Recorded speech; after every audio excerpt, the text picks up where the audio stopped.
He often said that he was glad the hangman's hands were near. But why he said so strange a thing no warder dared to ask, for he, to whom a watcher's doom is given as his task, must set a lock upon his lips and make his face a mask. Or else he might be moved and try to comfort or console. And what should human pity do pent up in murderer's hole? What word of grace in such a place could help a brother's soul? With slouch and swing around the ring we trod the fool's parade. We did not care. We knew we were the devil's own brigade. And shaven head and feet of lead make a merry masquerade. We tore the tarry rope to shreds with blunt and bleeding nails. We rubbed the doors and scrubbed the floors and cleaned the shining rails. And rank by rank we soaped the plank and clattered with the pails. We sewed the sacks, we broke the stones, we turned the dusty drill, we banged the tins and balled the hems, and sweated on the mill.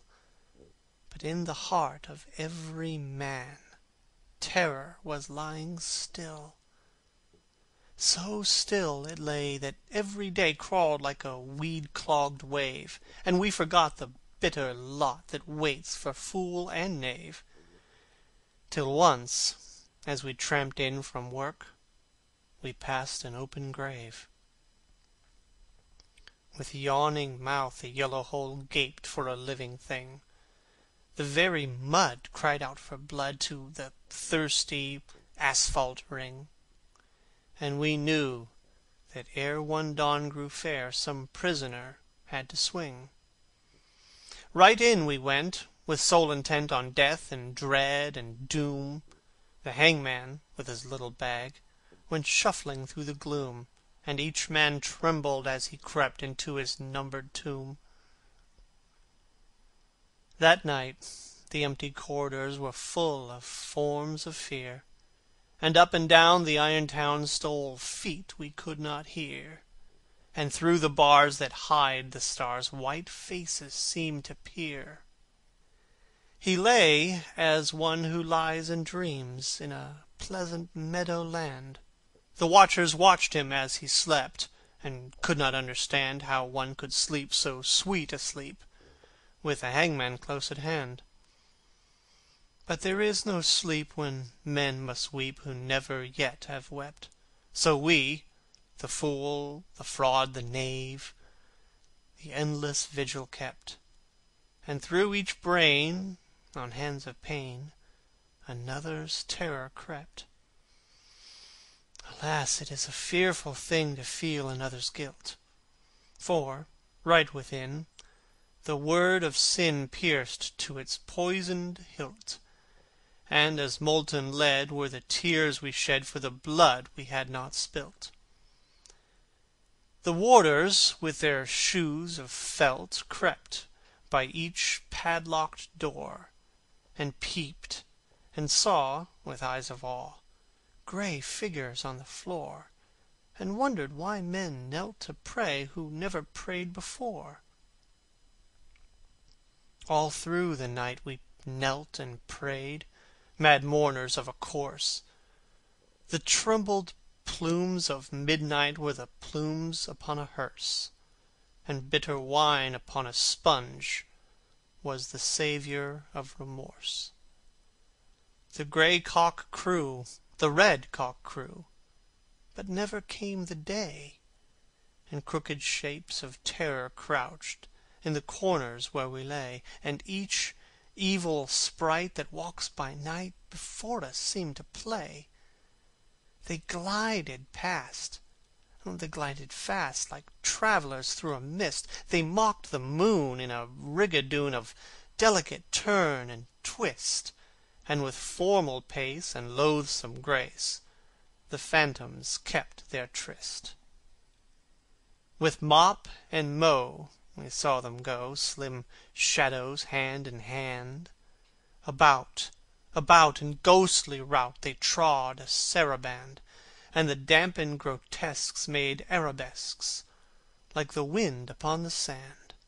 With pirouettes of marionettes they tripped on a pointed tread, but with flutes of fear they filled the ear as their grisly mask they led. And loud they sang, and long they sang, for they sang to wake the dead. "Oho!" they cried, "the world is wide, but fettered limbs go lame, and once or twice to throw the dice is a gentlemanly game.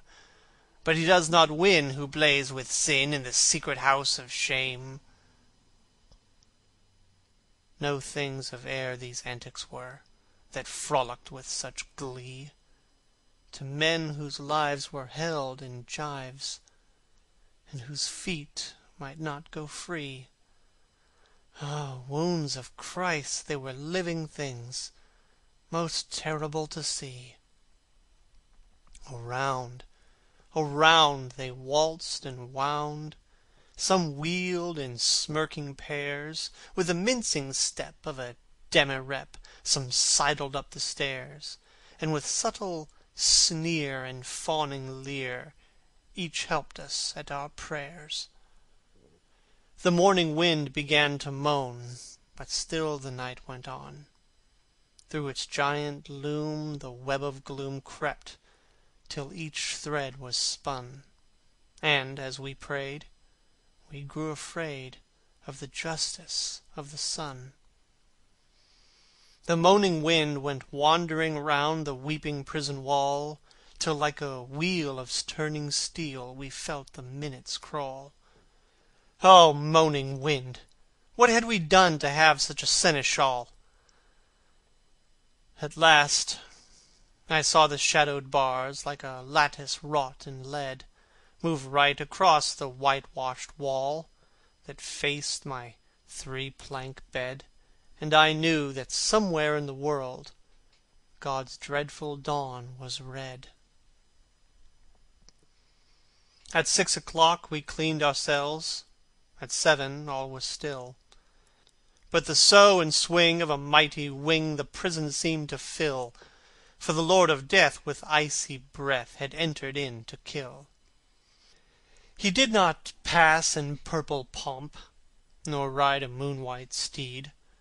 3 yards of cord and a sliding board are all the gallows need. So with the rope of shame the herald came to do the secret deed.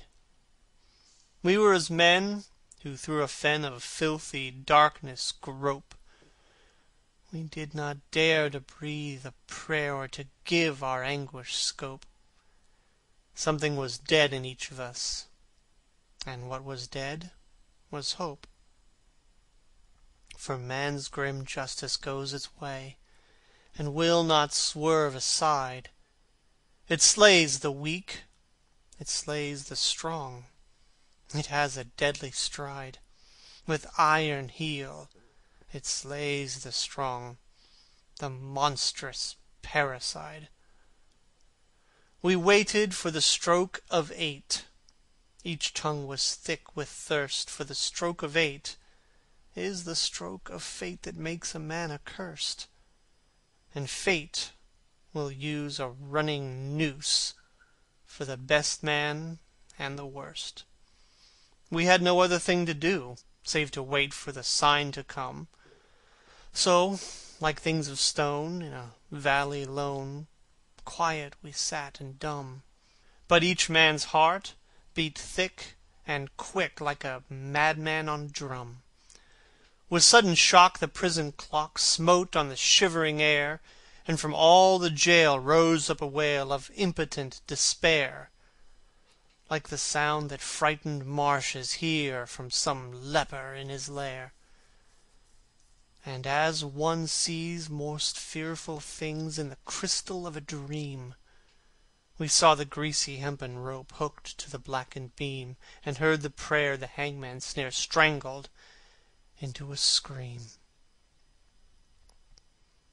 And all the woe that moved him so that he gave that bitter cry, and the wild regrets and the bloody sweats, none knew so well as I. For he who lives more lives than one, more deaths then one must die.